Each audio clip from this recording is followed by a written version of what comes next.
Hi guys, welcome to Mr. Dyer's Musings. I'm Mr. Dyer. Today we're going to be talking about binoculars. Stay with me.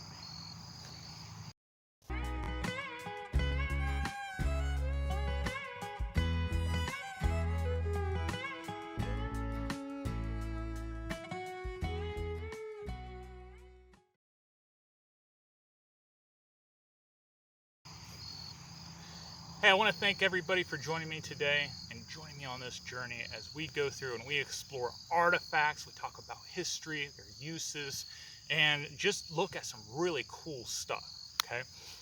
I have with me, well, this one's empty, original 1920s Boy Scout binoculars. Now some of you are like, what's so fancy about binoculars?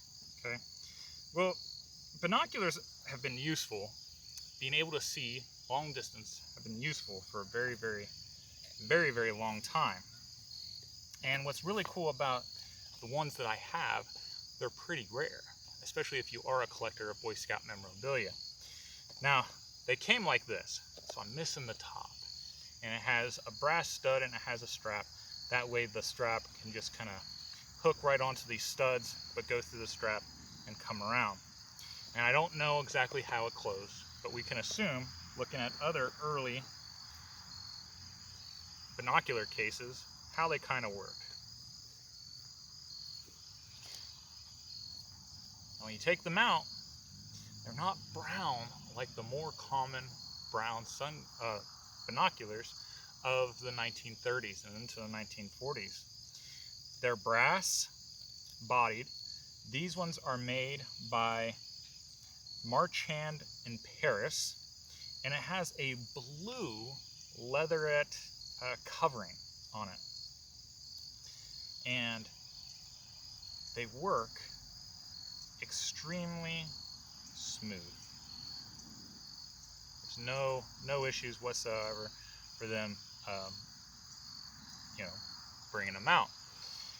Now up the top here, it says Woodcraft, and up here it says Boy Scouts. There is no Boy Scout fleur-de-lis on them anywhere. The later ones did have the Boy Scout fleur-de-lis on them. The fact that these are made in Paris tells us that they're pretty early. They're not made in the United States. Quality binoculars at the time, even during World War I, were made in Paris. Going back to the American Civil War, the best binoculars, the best spy glasses, guess where they were made? You had it, in Paris. So, as far as the quality of zoom that these things get, they're about a 4x or a 4 times zoom, which means they expand an object up to 4 times its size from the distance that you are. So if something from afar looks like it's going to be about 2 inches, squinting your eye, moving your thumb up or however you want to measure it, and you bring this up and you can clearly see it, it'll make it 4 times bigger than what it is. So that's a rough idea on how to figure out what the power of your spyglass or the power of your binoculars are. This does have another feature. It has slide out anti-glare. That's a pretty common feature of binoculars of the time, where you had these little coverings and you can pop them out to shade from the sun glaring at you. And that's pretty useful for looking away. So why did Boy Scouts really promote having field glasses or binoculars at the time? In the early 1900s, signaling was a big part of scoutcraft. So learning how to use Morse code, how to use semaphore, and how to use, wigwag flag signaling was extremely important. And they'd even have competitions in the early 1900s and even up to the 1950s of scouts signaling. And it really wasn't until the 1960s and the 1970s, where you had the urbanization of the Boy Scouts, where signaling wasn't so important anymore.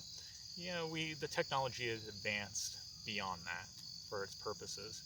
But at one point, learning Morse code, wig-wag, and semaphore was a requirement.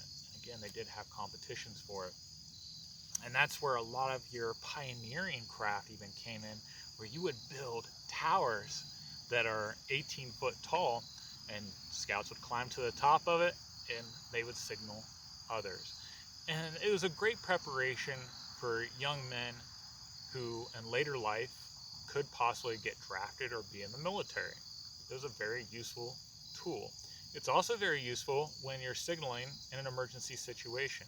I did a video with the Boy Scout mirror and how to use the mirror.